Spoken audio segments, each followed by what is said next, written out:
হে পরম বৈষ্ণবগণ ভক্তগণ আবার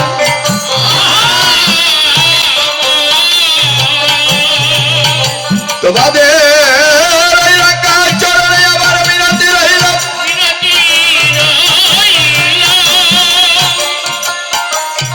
তোমরা কি করো একবার আমায় এই আশিস প্রদান করো হে ভক্ত বলে আবার যদি কোনদিন এই ধরায় আসে একজন কৃষ্ণ ভক্ত মায়ের গর্ভে জন্ম নিতে পারি, একজন কৃষ্ণ ভক্ত মায়ের গর্ভে জন্ম নিয়ে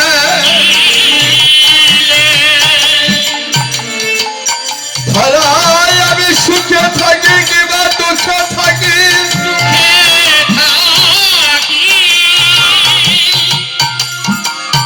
আমায় যে কোনে জন্ম দাও না হরি।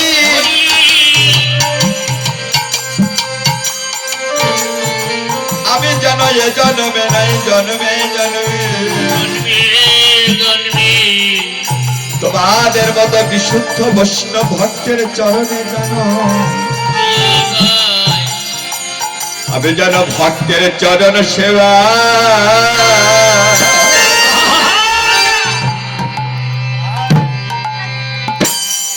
আমি লাগিতে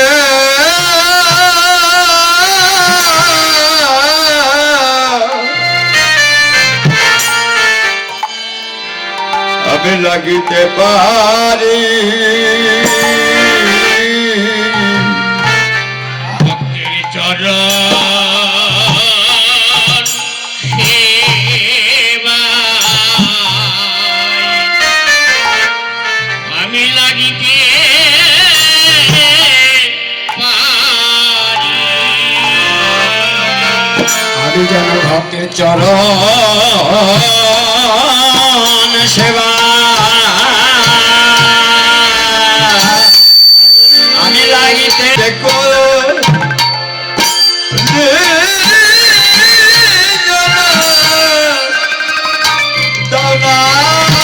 হরি যেন ভক্তের চরণ সেবা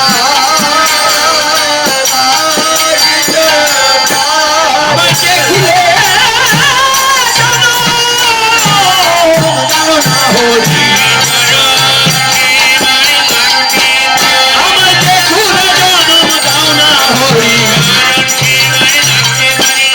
ভক্তের চরণ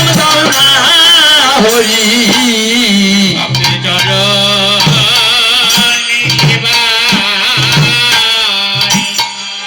লাগতে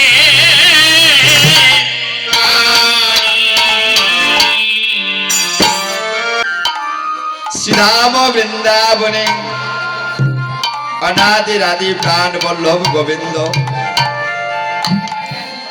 কোন এক সময়ে বৃন্দাবনে শ্রীমতী রাধারানীর সঙ্গ পাবার নিমিত্তে এবং যমুনার মনোবাঞ্ছা পূরণ করিবার লক্ষ্যে শ্রীমতী রাধারানীকে যমুনা পক্ষে বিলাস করেছে।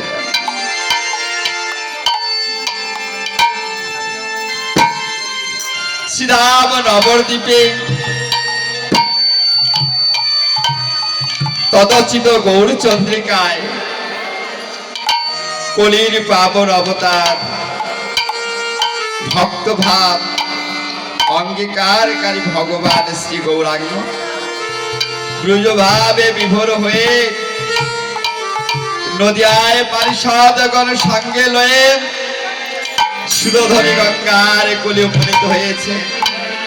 পূর্ব লীলা স্মরণ করে লীলা মাধুরী রস আস্বাদন করবার নিমিত্তে লীলা স্মরণের স্থান শ্রীবাস অঙ্গন। তোমার শ্রীবাস অঙ্গন চেনেন? শিবা সঙ্গন কাকে বলে? শ্রী শব্দের অর্থ সুন্দর, আর বাস শব্দের অর্থ বাসা।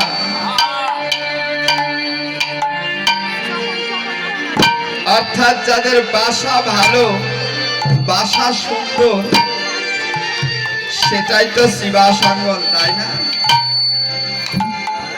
কিন্তু ভক্তি তত্ত্বকার বললেন এই জড়ীয় জগতের বাসা নয়, এই দেহ বাসা যাদের ভালো। কেমন ভালো, কেমন সুন্দর বাসা, যে বাসায় নিত্য নিত্য এবং অনাদি অনন্তকাল মধুমাখা কৃষ্ণ নামের ধ্বনি অন্তরে সদা সর্বদা ধ্বনিত হয়ে থাকে, অন্তরে ধ্বনিত হতে থাকে। যে বাসাটি কৃষ্ণ ভালোবাসার বাসা করেছে, কেবল সেই বাসাটি হল শিবা সঙ্গ।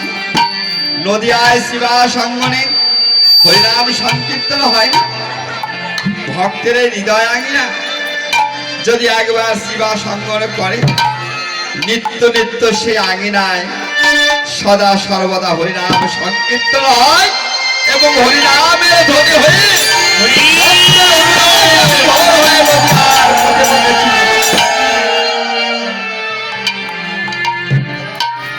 আপনাদের সেই হৃদয় আঙিনাটা শিবা সঙ্গন হয়েছে। কাদের হয়েছে?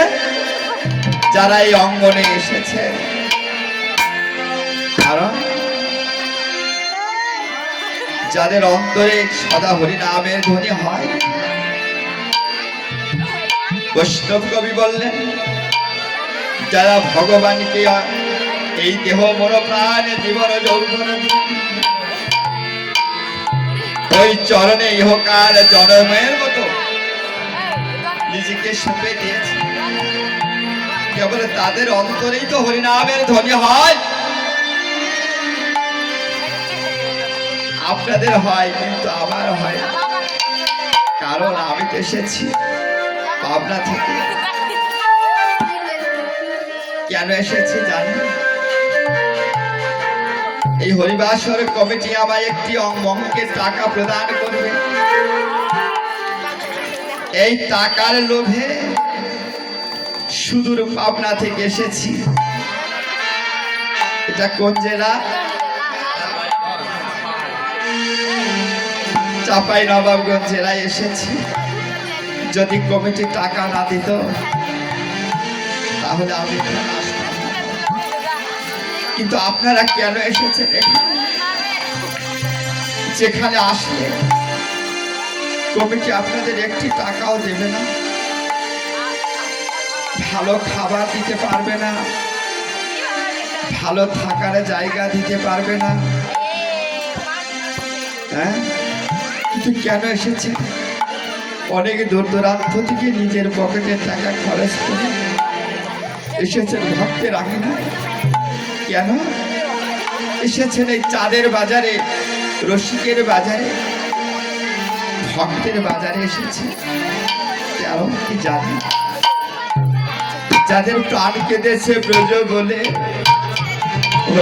ধ্বনি শ্রবণ করে, সেটি আর কি ঘরে রইতে পারে?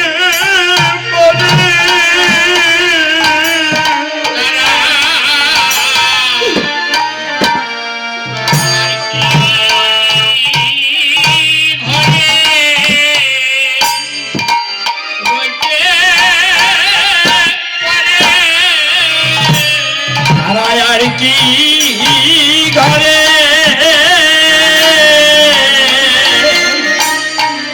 ঘরে রইতে পারে? ধ্বনি করবে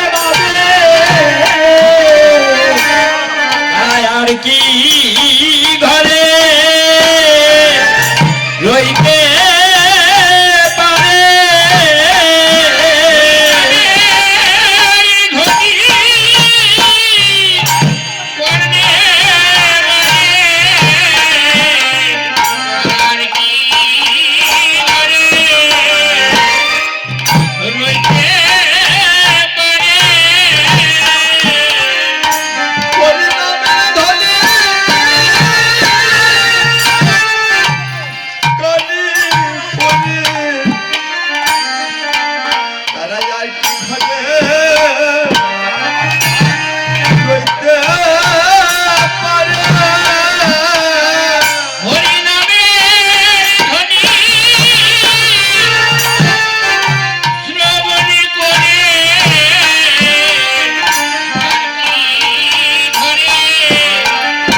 থাকে না।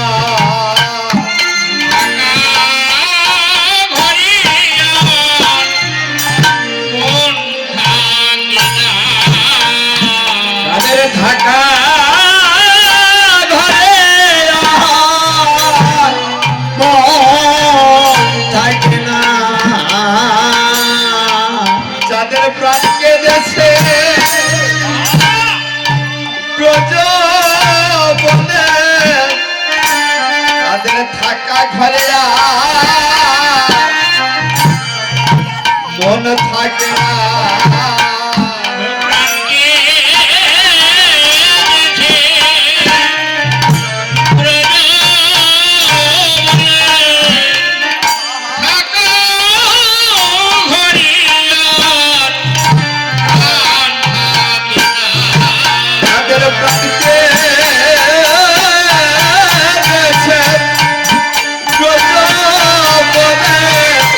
তারা ঘরের বাহির হয়ে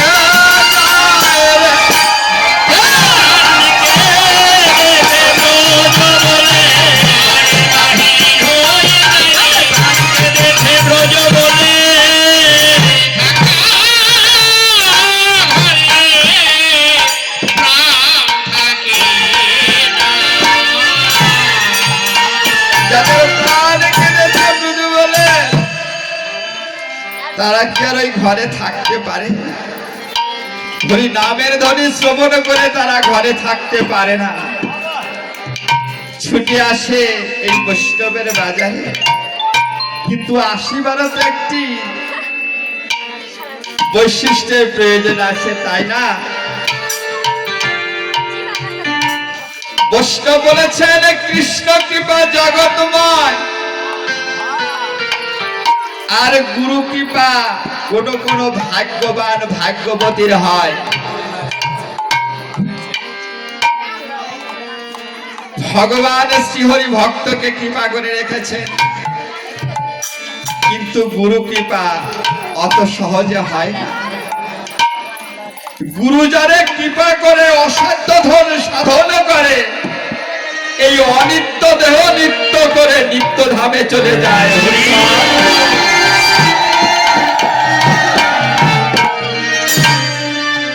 এই অনিত্য দেহ, এই অনিত্য দেহকে নিত্য করতে হলে আশ্রয় লইয়া ভজে তারে কৃষ্ণ নাহিতে যে, আর জীবে মরে অকারণ। আশ্রয় কি? প্রথমত গুরুদেবের চরণে আশ্রিত। চৈতন্য গুরুচরণে যদি কেউ আশ্রিত হয়, গুরু প্রদত্ত কৃপা বলে এই ভজনের পথে, কৃষ্ণ সাধনের পথে, কৃষ্ণ সাধনের অনুসন্ধানের পথে জীব অগ্রগামী হয়ে থাকে। আর গুরু কৃপা যদি না হয়, বৈষ্ণব কৃপা যদি না হয়, তাহলে সহজে যায় না, ঘর থেকে বাহির হয় না। হ্যাঁ, তো আপনাদের হয়েছে তো, দীক্ষা হয়েছে, শিক্ষা হয়েছে। যাদের হয়েছে তারা বড় ভাগ্যবান ভাগ্যবতী। যাদের হয়নি তাদের ভাগ্যটা একটু নর্মাল হয়ে আছে, তবে এখনো সময় আছে।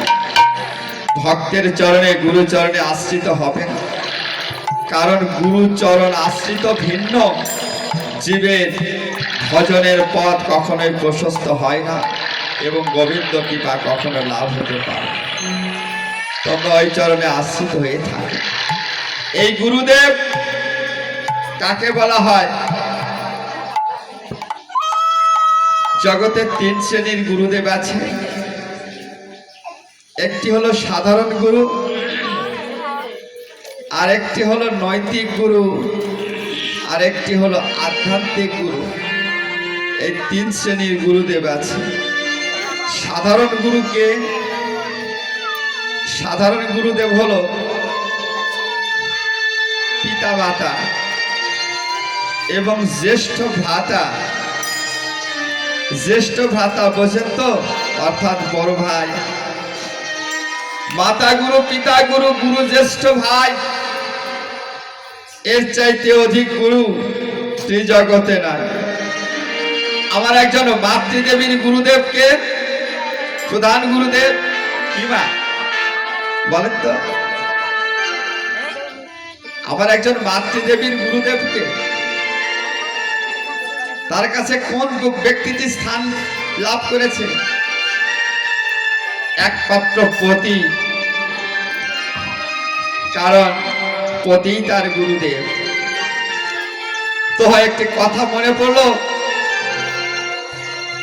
রজনী ভাগে যদি স্বয়ং গুরুদেব আসে, যত বড় বৈষ্ণব গুরুদেব না হোক না কেন, তাকে যদি প্রণাম করিবার অভিলাষ জাগে, তাহলে শুধুমাত্র আপনার পতিকেই প্রণাম করবে। হরি বল, আর কাউকে না। আর দিবা ভাগে আপনি ইচ্ছে মতো সবাইকে প্রণাম করতে পারবেন। শুধু রজনীর জন্য স্বয়ং গুরুদেব যদি আসে, তার চরণে প্রণাম করিবার অভিলাষ থাকলে একমাত্র পতিকে প্রণাম করবেন। কারণ সতী নারীর প্রতি হিমালয়ের চূড়া। বৈষ্ণব কবি জয়দেব পণ্ডিত তাকে ভগবান রূপে উপাসনা করেছিলেন পদ্মা দেবী। তাই ভগবান রূপে উপাসনা করে পদ্মা দেবী সবার আগে গোবিন্দ সেবা দিয়েছিলেন, তাই না? গোবিন্দ চরণ আশ্রিত হয়েছিলেন। এই হলো আরেকটি কথা। প্রভাতকালে ঘুম থেকে উঠে প্রথমত হরিনামের ধ্বনি করে ঘুম থেকে উঠবেন, দিবা ভাগের সমস্ত অমঙ্গল দূরীভূত হয়ে যাবে, আর অমঙ্গল থাকবে না। এবং শয্যা ত্যাগ করে সর্বপ্রথম পতির যুগল চরণ বক্ষে ধারণ করে তার চরণে অবনত মস্তকে প্রণাম, গোবিন্দ চরণে আশ্রিত হবে। আপনাদের এই শাখা সিন্দুর অটুট থাকবে, কারণ আপনাদের হাতে আপনাদের পতির একমাত্র প্রাণ রয়ে গেছে। আপনার পতিকে বাঁচিয়ে রাখা একমাত্র আপনাদেরই সাধনার মূল বস্তু। এই যে পিতামাতা সর্বশ্রেষ্ঠ গুরু, যে ব্যক্তি পিতামাতার অবাধ্য, সারা জনম ভরে দান তপস্যা পূজা পার্বণ যাই কিছু করুক না কেন, কোনো কিছুতেই সফলতা আসবে না, কৃষ্ণ কৃপা লাভ হবে না, বাস্তব। আর যদি কোনো সন্তান পিতামাতার বাধ্য হয়, ভগবানকে আর ডাকার সময় লাগবে না, ভগবান নিজেই এসে ওই ভক্তের চরণে। দেখেন কোন মা যদি সন্তান বাইরে যায়, সারাদিন কিছুই খায় না, চিন্তা করে আমার সন্তানটি কখন ফিরে আসবে। সন্তান যদি মাকে তিরস্কারও করে, কষ্টও দেয়, তবু তো সন্তান। কারণ সারাদিন আনতে যদি একবার ওই পুত্রের বদন যদি একবার দেখতে পায়, তার সকল দুঃখ পিপাসা সকল কিছু দূরীভূত হয়ে যায়। একমাত্র তার ওই চাঁদ বদন দর্শন করে।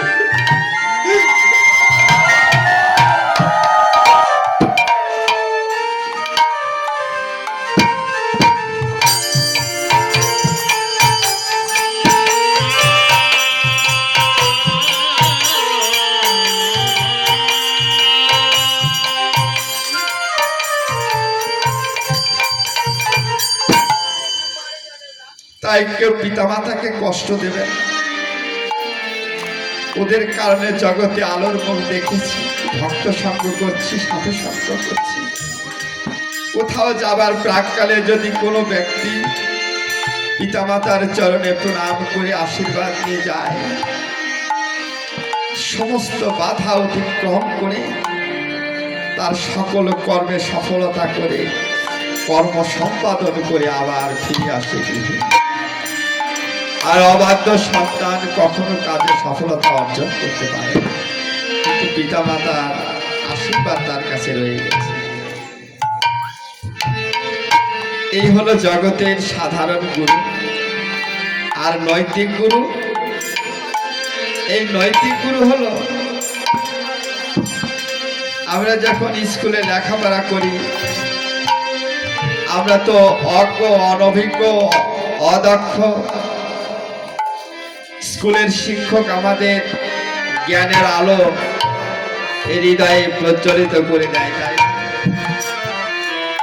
তাই শিক্ষক হলেন নৈতিক গুরু। সমাজের কোনো জ্ঞানী ব্যক্তি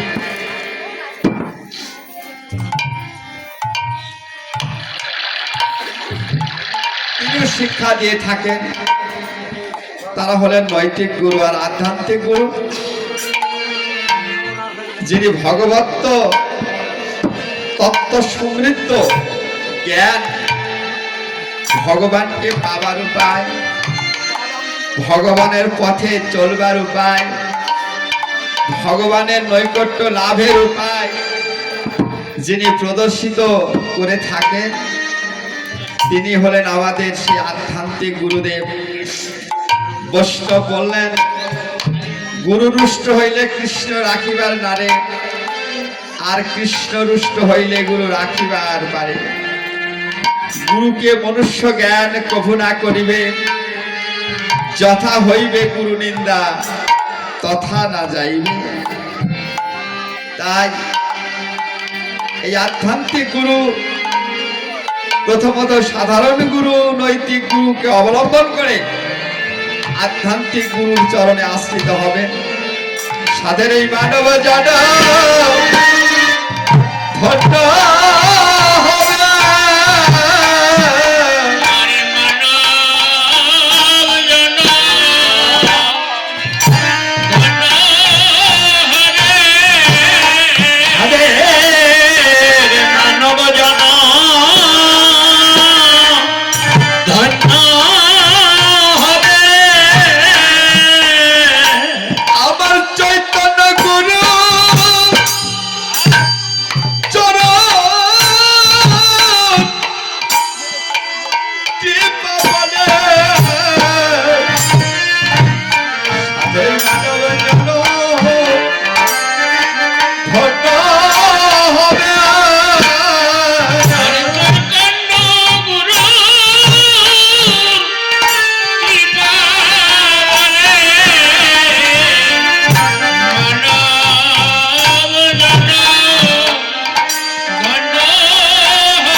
সে যে গুরুর গুরু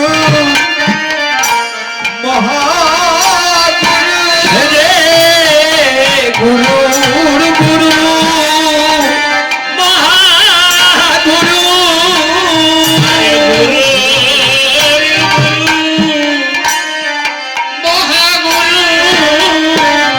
সে যে নবধর ছবছ কল্প গৌরু, মহাগুরু, সে যে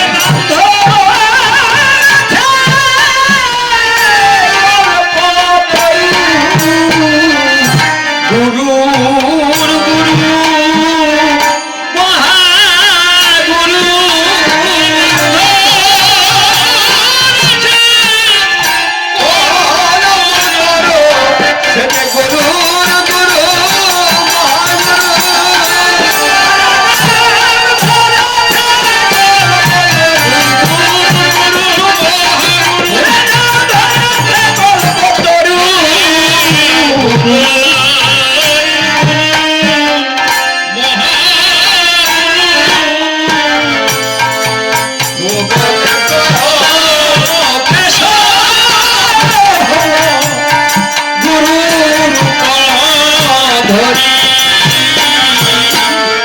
জয় নিতাই। এই হলো ভক্তের শ্রীবাস অঙ্গ। গুরু কৃপা হয়েছে বলেই আজ এই শ্রীবাস অঙ্গন হয়েছে। লীলা স্মরণের স্থান, লীলা স্মরণের সময়কাল। কত সময় স্মরণ করবে? আজকের এই লীলা স্মরণের সময় গৌরীয় বৈষ্ণব ভজন ক্রিয়া সম্পাদন হেতু বৈষ্ণব কর্তৃক নির্ধারিত